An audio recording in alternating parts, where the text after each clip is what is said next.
tous, nous sommes avec le sélectionneur du Cap-Vert. Bonjour Kara, est-ce que vous pouvez vous présenter en quelques mots? Ah, voilà, moi c'est Kara, représentant Cap-Vert, puisque donc je suis pas tout seul. On a toute une équipe qui gère la sélection Cap-Vert. Donc voilà, aujourd'hui ils n'ont pas pu être présents avec moi. Et donc voilà. Alors, qu'est-ce que la Dom Tom Cup représente pour vous aujourd'hui? Bah pour nous c'est un événement déjà ultramarin. Donc un événement ultramarin, ça nous permet de mélanger les cultures, puisque nous on est la culture africaine qui se mélange à la culture donc ultramarine, et quelque part ça permet aux deux cultures de se rencontrer, de partager déjà sur le biais du football, parce que c'est d'abord pour ça qu'on est là, et puis ensuite de connaître les cultures de tout à chacun. Dans quel état d'esprit vous êtes aujourd'hui avant le tirage au sort? Bah, j'ai envie de dire comme d'habitude, hein, on n'a rien à prétendre. Justement, la seule chose qu'on a à prétendre, c'est la qualité de par nos joueurs, la qualité de par notre jeu.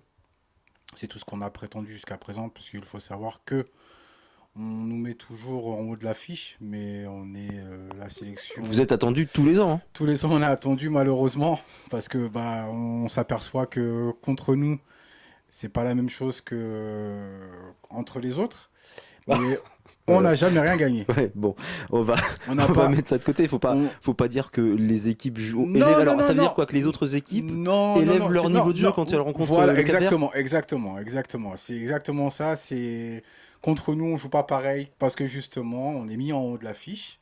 Bien heureusement, parce que ça veut dire que justement, on reconnaît la qualité de nos joueurs, la qualité de nos jeux. Donc ça fait vraiment plaisir.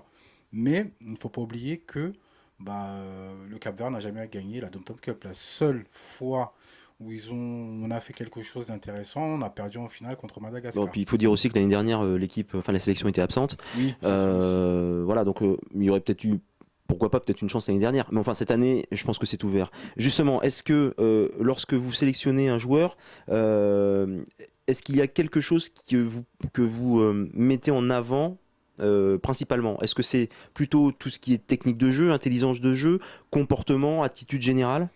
Un tout, un tout, parce que bon, bah déjà, c'est clair que c'est un tournoi, donc les matchs s'enchaînent les uns après les autres. Il y a un comportement à avoir vis-à-vis de l'organisation Rizzi, vis-à-vis des adversaires, de l'organisation, vis-à-vis aussi du groupe.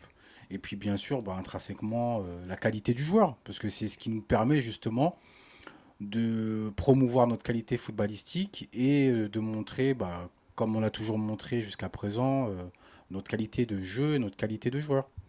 Vous avez un favori quand même pour cette année?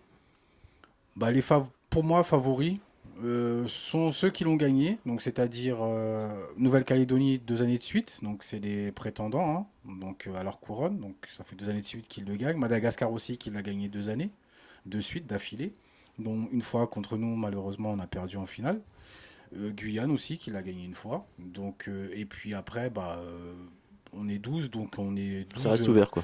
12 prétendants à la victoire. Mais c'est vrai que il y a 2, 3, peut-être 4 sélections, voire 5 peut-être, je sais pas, parce que je ne connais pas la qualité des autres, mais il y a quand même il y a un petit chapeau quand même qui se dégage, avec, oui, peut-être 5 sélections qui sont prétendantes au titre. Mais nous, on n'est pas de ces 5-là, nous, on est juste outsiders. Ok, est-ce que vous auriez un dernier mot à rajouter? Merci Rizzi. Merci, un grand merci, un énorme merci. Je ne saurais jamais comment leur dire toute ma sympathie qu'ils ont eu de nous inviter à cet événement qui grandit avec le temps et dont nous aussi on grandit avec. Et c'est très intéressant, très important de continuer justement à participer à cette manifestation qui est la Dom Top Cup. Merci à vous. Merci Kara, à bientôt. Merci. Au revoir. Essa cara nós ilha carão com se sabe das palmas. As manete bom dia, criou le mensagem pra noite por dia. Pegue no xinte malive, não leme de manto nos próximos. Quando ser mais humilde, certo, estilo no tempo de flor. Que passa no